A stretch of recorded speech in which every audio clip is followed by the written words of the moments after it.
বাবা, একটা গ্রামের মেয়ে একটা শহরের মেয়ে, এর মধ্যে যাকে তোমার পছন্দ সেই বাড়ির বউ হবে। হ্যালো, আমার নাম পূর্তি। ও পুটকি। পুটকি না বাবু, পূর্তি। ও পূর্তি, খুব ভালো খুব ভালো। হ্যালো, তোমার নাম কি?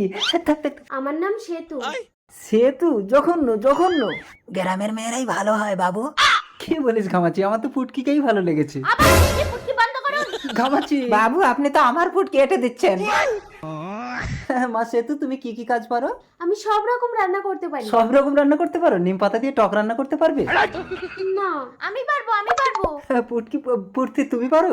আরে কি বলছো, নিম পাতা তো তেতো হয়, তুমি কি করে টক রান্না করবে? আরে তোমার বাবা তো বলেছে নিম পাতা দিয়ে টক করতে। আমি নিম পাতা তোমার বাবার হাতে ধরিয়ে দিয়ে টক রান্না করে দেবো। দেখেছিস ঘামাচি, শহরের মেয়ের কত বুদ্ধি। একেই আমার বউ করবো, আর এই সহজ সরল মেয়েটাকে আমার ছেলে বন্ধনের সাথে বিয়ে দেবো। আমাকে বিয়ে করতে তোমার কোনো আপত্তি আছে? কোনো আপত্তি নেই, শহরের মেয়েরা